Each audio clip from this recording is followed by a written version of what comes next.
Bekas Menteri Wilayah Datuk Seri Tengku Adnan Tengku Mansur berang selepas Mahkamah Tinggi Kuala Lumpur menolak permohonan untuk pengisytiharan asetnya didengar secara tertutup. Ketika pemeriksaan balas oleh Timbalan Pendakwa Raya Julia Ibrahim dalam prosiding membela diri bagi tuduhan menerima RM2 juta daripada ahli perniagaan Tan Sri Chai Kin Kong, ahli Parlimen Putrajaya itu meninggikan suaranya.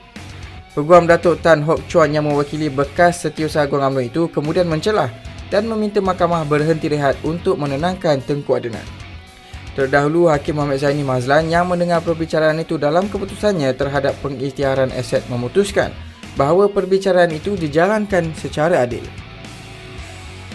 Calon Ketua Menteri Melaka yang baru mengambil kira kesemua 13 adun daripada Barisan Nasional, kata Pengerusi BN Datuk Seri Dr. Ahmad Zahid Hamidi.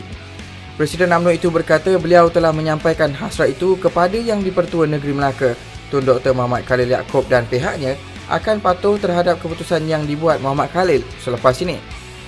Isnin lalu dilaporkan Muhammad Khalil telah mendapat representasi bahawa Ketua Menteri Adli Zahari tidak lagi mendapat kepercayaan sebilangan besar adun Melaka. Sehubungan itu, Muhammad Khalil akan melantik seorang adun sebagai Ketua Menteri yang baharu dalam masa terdekat. Majlis Bekas Wakil Rakyat Malaysia Mubarak mengesyorkan Kerajaan Perikatan Nasional mewujudkan 3 jawatan timbalan Perdana Menteri dengan masing-masing diwakili dari Semenanjung, Sabah dan Sarawak.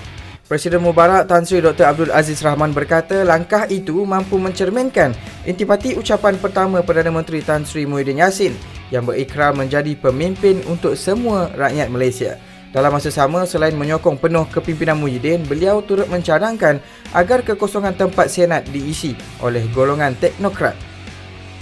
Kementerian Kesihatan merekodkan 14 kes baharu COVID-19 di negara ini setakat jam 12 malam tadi. Ketua Pengarahnya Datuk Dr. Nur Hisham Abdullah berkata jumlah itu sekaligus menjadikan jumlah keseluruhan adalah 50 kes.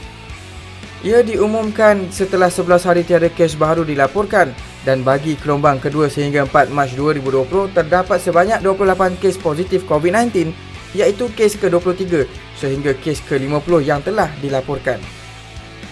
Majlis Sukan Negara menolak dakwaan beberapa atlet yang menyatakan mereka digugurkan daripada skuad kebangsaan. Sebaliknya, kontrak mereka telah berakhir pada penghujung tahun lepas.